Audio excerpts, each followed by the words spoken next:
Bonjour! Cet nouvel épisode de podcast, je voulais mettre de l'avant l'art de la connexion. L'importance de se permettre de connecter avec les autres. Là, on apprend un peu plus à propos de mon histoire. Je me suis empêchée, une grande majorité de ma vie, de réellement connecter avec les gens. De les approcher avec le cœur ouvert, avec cette ouverture-là d'échange et de connexion cœur à cœur, par peur. Des peurs très ancrées en moi depuis de longues années, qui ont fait en sorte que j'ai commencé à mettre une carapace, puis après ça une barrière, puis là un mur, puis là des chiens de garde. Puis ça, je le disais souvent, surtout quand j'étais au secondaire, jeune adulte, je parlais souvent de mes chiens de garde, de ceux qui sont là pour me protéger. Et lorsqu'on est dans cet environnement personnel où on se garde vraiment petite, on se garde fermé, on se garde à distance des autres, on ne s'en rend pas nécessairement compte que c'est ce qu'on fait. Parce qu'on avance dans la vie, puis c'est des mécanismes de défense qui sont là depuis de longues années, qui nous empêchent ces connexions-là pour nous protéger, de ne pas se faire rejeter, de ne pas se faire abandonner. Parce que si on ne s'ouvre jamais vraiment aux autres, on ne peut pas tant se faire blesser. Puis je dis on ne peut pas tant parce qu'on se blessait nous-mêmes de ne pas connecter. Et puis on s'empêchait justement de s'ouvrir à tout l'amour qui existe autour de soi. Dans les périodes les plus creuses de ma vie, c'est la première chose que j'ai fait, c'est que je me suis isolée. Ce fameux mécanisme de défense-là, de prendre la fuite, mais moi, c'est que je m'en allais, je m'isolais, je restais seule, sans demander de l'aide, et je fermais toutes les portes, toutes les opportunités. Lorsque je mettais mon chapeau professionnel, donc souvent dans le cadre de mon travail, on s'en rendait pas compte. Parce que quand j'avais ce chapeau-là, j'allais à la rencontre des autres, là, je posais des questions, on avait une interaction, mais si on demandait pour faire autre chose ou pour aller, disons, par exemple, prendre un verre, ben moi, ça faisait peur. Et en regardant le processus dans le passé, mais c'est de voir les raisons pourquoi. Enfant, j'étais souvent trop, ou pas assez. Fait que c'était un peu mélangeant comme enfant. En tant que jeune fille, j'étais la seule fille avec mes frères, donc j'avais 3 frères. Il y avait aussi tout ce volet-là, tout ce côté-là de comment que les gens traitaient mes frères versus comment que moi on me traitait. J'avais vraiment associé le fait d'être la seule fille, d'être une fille, était mauvais en soi. Il y avait une partie de moi à cause de cette croyance-là qui m'a beaucoup limitée dans comment j'étais. J'étais un enfant très émotionnel. Je pleurais souvent et on me jugeait souvent de trop pleurer, d'être trop émotionnel, d'être un bébé lala, de me dire pourquoi tu pleures pour ça. Puis des fois, je pleurais parce que j'étais touchée, des fois, je pleurais parce que j'avais mal, des fois, je pleurais parce qu'on me criait après. Ça, c'était beaucoup lorsqu'on me chicanait comme ça. Avec le doigt d'en face, puis les yeux, puis les gens. Moi, je me mettais à pleurer souvent aussi parce qu'on me disait de me taire dans ces moments-là. Donc, le fait de me retenir, je pleurais parce que mes émotions devaient sortir d'une quelconque façon et ça sortait de cette façon-là. J'avais beaucoup de jugement en ce sens. Le fait que j'étais très colorée, je ressentais les choses peut-être plus que d'autres gens. J'étais très connectée. Donc, souvent, je ressentais les émotions des autres et j'ai verbalisé d'une façon très imagée parce que je les voyais pendant que je les ressentais. Et souvent, on me disait, ben, c'est pas ça que j'ai dit, c'est pas ça que j'ai fait. Ça, je l'ai entendu enfant, ado, adulte et encore aujourd'hui. Parce que la façon que je vois les gens, la façon que je les ressens, des fois, je les vois vraiment plus explosifs que qu'est-ce qu'ils sont réellement en train de faire devant moi. Mais c'est comme si je voyais l'extension de leur âme. Et moi, c'est ce feeling-là qui restait en moi. Et quand je répondais à ce qu'ils disaient, ben, je leur disais ça. Puis ils disaient, mais j'ai pas fait ça, j'ai pas dit ça. Et on me jugeait beaucoup. Et avec le temps, on diminue. Puis le fait aussi que je voyais des choses que les gens ne voyaient pas. Je faisais des rêves parfois prémonitoires, j'ai fait des rêves sur des personnes décédées. Tout ce qui était ésotérique, énergétique, était très présent enfant. Mais les gens que je connaissais qui étaient plus spirituels, on les traitait de bizarres, d'étranges, de fous. Moi, je voulais pas être comme ça. Donc, très jeune, j'ai appris à fermer ce côté-là de moi. Donc, quand on avance dans la vie comme ça, on met des masques et des masques et des masques et des masques. Et on se rend compte, un jour, qu'on ne sait plus vraiment qui qu'on est. Que dépendamment avec qui qu'on est, on rajoute un masque, on en enlève un, on le change, on le substitue.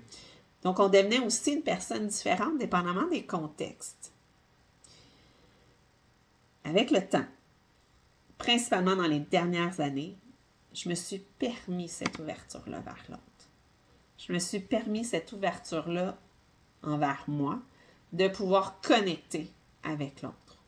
Principalement avec des femmes. Donc, j'avais la blessure du sisterhood à travailler. Et c'est principalement ça que j'ai travaillé dans les, je dirais, 3 dernières années. Je suis allée dans un réseau où j'avais très peu d'amis, pour pas dire pas d'amis.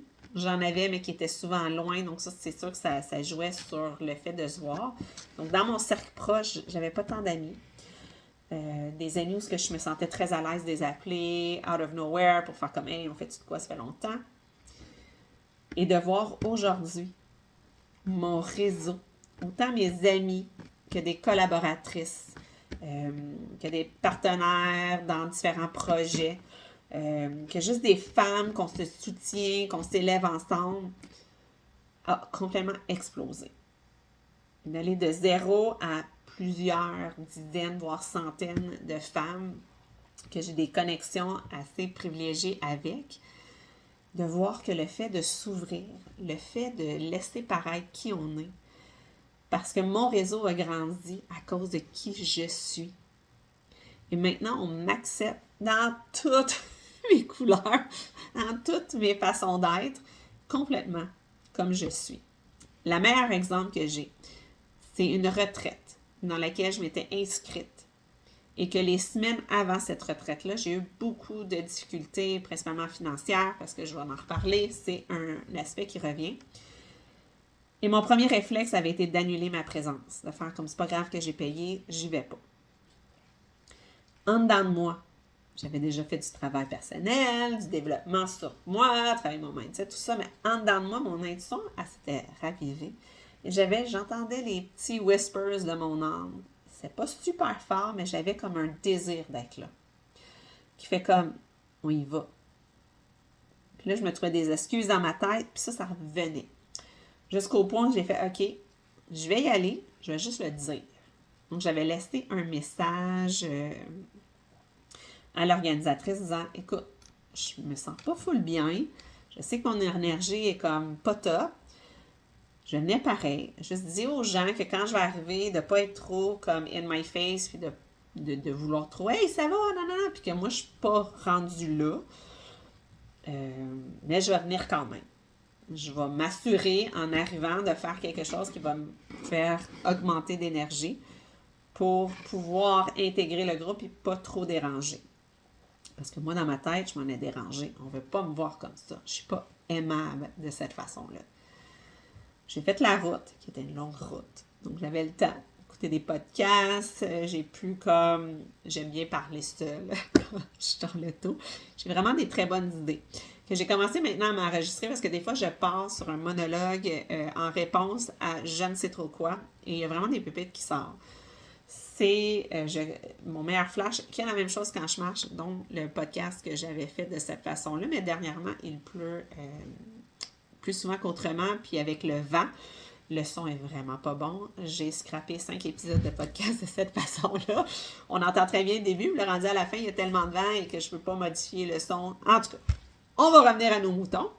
J'ai fait de la route et en arrivant, j'avais planifié aller courir. Donc, je suis allée courir un 5 km en arrivant parce que activer mon corps pour moi, me mettre en action, me mettre en mouvement, courir, je suis très ancrée dans le moment présent parce que quand je cours, je vérifie mes pas, ma posture, j'ai vraiment une structure qui fait que je suis vraiment là, ici, maintenant. En faisant cette partie-là, avant d'intégrer le chalet, j'ai déjà pu enlever quelques couches. Donc, quelques couches dans la voiture, quelques couches en courant. Et en arrivant, vu que les autres femmes présentes étaient au courant, on m'a accueilli à bras ouverts.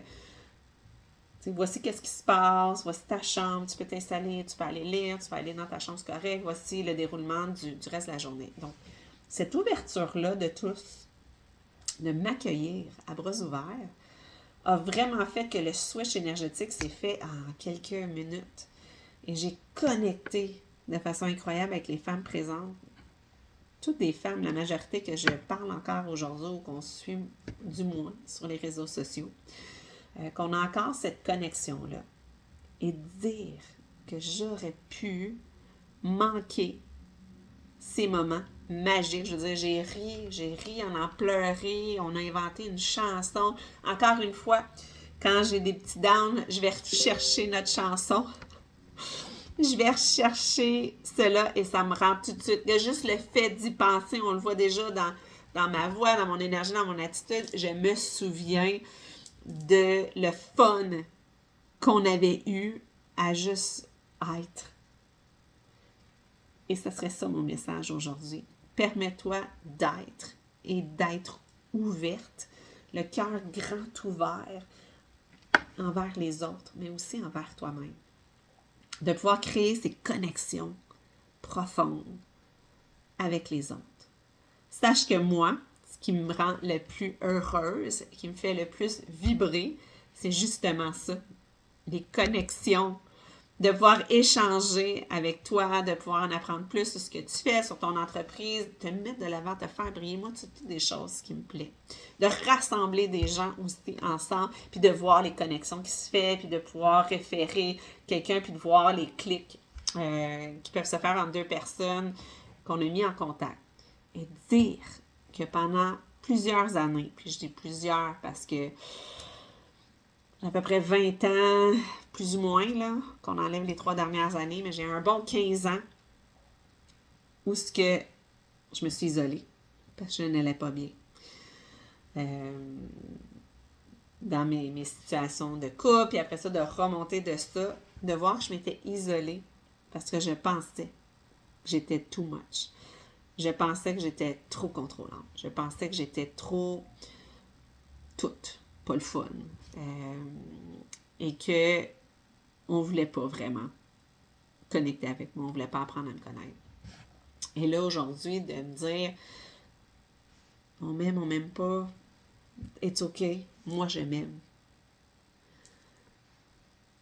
Je te souhaite de pouvoir te permettre de connecter, de permettre de laisser ta lumière briller, de laisser le don unique que tu as pouvoir impacter les gens autour de toi, de te permettre de briller autant que tu le veux.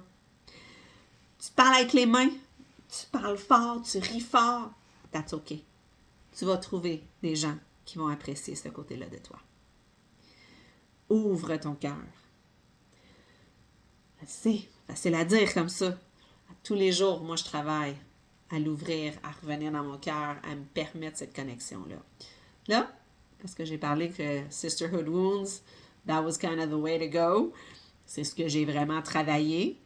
Now it's time for the masculine wounds. De me permettre ces connexions-là, de me permettre de connecter d'une façon très naturelle. J'ai commencé d'une certaine façon, principalement avec des hommes en couple, okay, ça a l'air weird dit de même, mais voulant dire que j'ai commencé à avoir ces connexions-là avec parce que j'allais leur dire comment j'aimais ce que je voyais, de la façon qu'ils traitaient leurs femmes, de l'amour qu'ils avaient, de leur complicité, leur connexion, leur communication.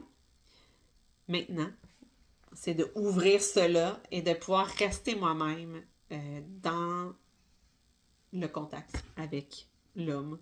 On va le dire comme ça. C'est un work in progress. C'est pas de quoi qu'on se réveille et it's done. Comme tout le reste en développement personnel, on enlève des pleurs, des never-ending onions, et on approfondit, on approfondit.